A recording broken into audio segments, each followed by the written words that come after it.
Ted Cruz did go to Cancun, and so now it's time to dunk on him. And the dunking is coming from a couple different directions, and even what I consider to be sort of reverse dunks, which is the defense of Ted Cruz that just makes him look worse and adds more people to like basically the social media firing line that's going on right now. So first of all, here is a tweet that he sent out 2 days ago saying in response to his tweets mocking California's power outages, saying, "I got no defense. A blizzard strikes Texas and our state shut down. Not good. Stay safe." Now, what he left off, I assume because he ran out of characters, was peace out, because 2 days later he decided, man, it is really not good here. I'm gonna go. I'm going south for the winter. So that happened. Little like fun details, like that apparently his office called the Houston Police Department to help him get out of the Houston airport because they were so worried about enraged constituents. Here, this is Jake Sherman tweeted this out. And this was one of the pieces of evidence that he had gone to Cancun, was when he apparently was in an emergency flying back as fast as he could. And as of this, had yet to make it on the upgrade list to United Business. Rafael Cruz was still waiting on standby for that. So that's like, man, we got this crisis. I got to get back, but I still want to be comfortable. I gotta say, every time Jake Sherman makes news or gets any attention, I gotta mention that he just knows all the hot goss. Like that's what he spends all of his time doing, looking for the hot goss, and he delivers on a regular basis. It's kind of incredible. It's always some like, Scaramucci said something awful story, or I know he's not the one who broke that, I don't think at least. But he always has like juicy details of gossipy things, and it's kind of amazing. Yeah. Someone in the chat is like, what's wrong with going to Texas during winter weather? Okay.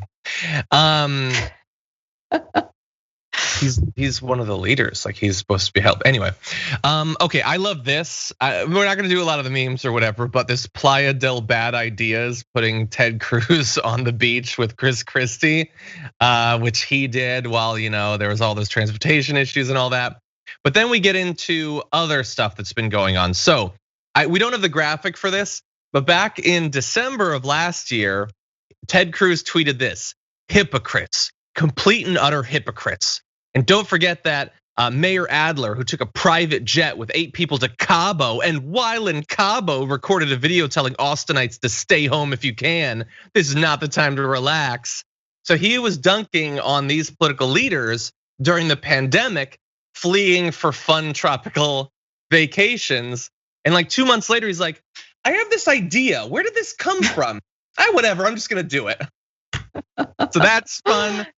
We've got a guest on Newsmax saying that Ted Cruz, quote, may have a better opportunity to communicate and get things done remotely than in Texas. Oh, come on.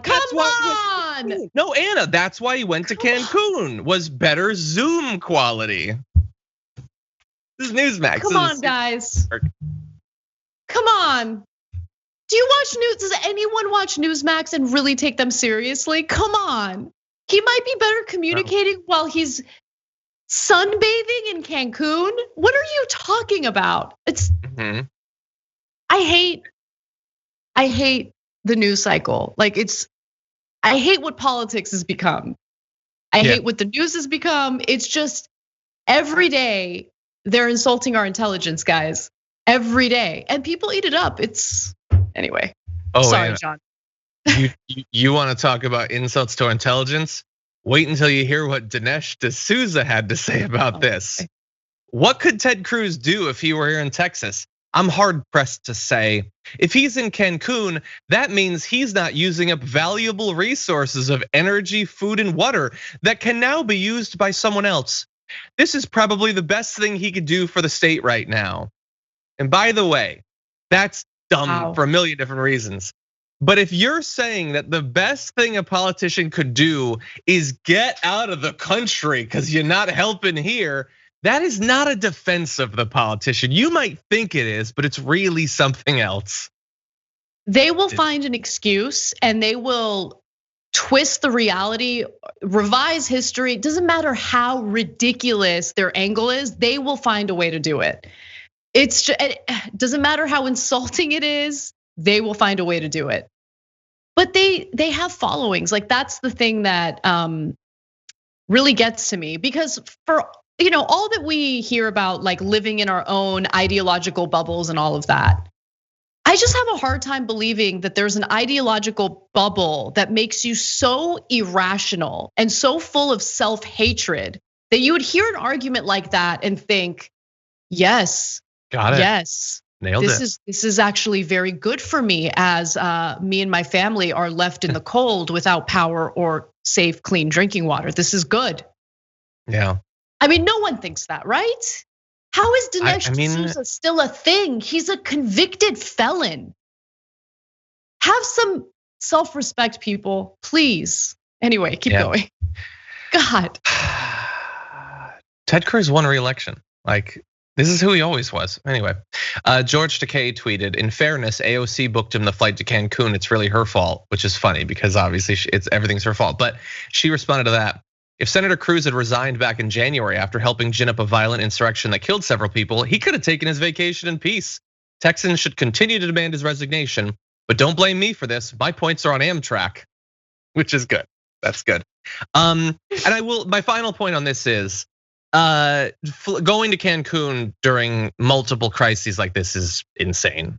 He should definitely be recalled, or it's insane. But it is weird that, like, I feel like he is getting more social media pushback for this than all of his involvement in the election with the Capitol riots, the attempt to decertify the vote, and all of that. Like that's worse. I think that's worse. Yeah. But America seems to believe that this is worse, actually. Well, I mean, I think it hits people differently, right? Because those who tend to kind of dismiss the severity of what happened in the nation's capital are people who lean to the right, Trump supporters, and there are quite a few of those people in Texas. And so they might not have felt personally impacted by what happened in the Capitol, even though it has an impact on all of our lives, right? I mean, that starts to deteriorate whatever we have left of our democratic process. But for Texans who are really feeling it right now, I mean, they're not able to keep themselves or members of their families warm and safe. And it's a pretty terrifying thing. Once people feel the impact on their personal lives, that's when things get real. And I think that's what we're seeing right now. That's 100% true. And finally, I just want to say, like, we were focusing on Texas because Texas has generated a lot of like controversy and scandal around this. But obviously, a lot of other states are being hit really hard too. They may not have some of the power problems, but people are dying, like as many people have died in the Northeast as in Texas, at least as of when I checked. So it is really bad outside of there. And if you're in one of these areas, I don't want you to feel like we don't recognize that you're suffering too, just because we're focusing on Texas. Our thoughts go out to you as well.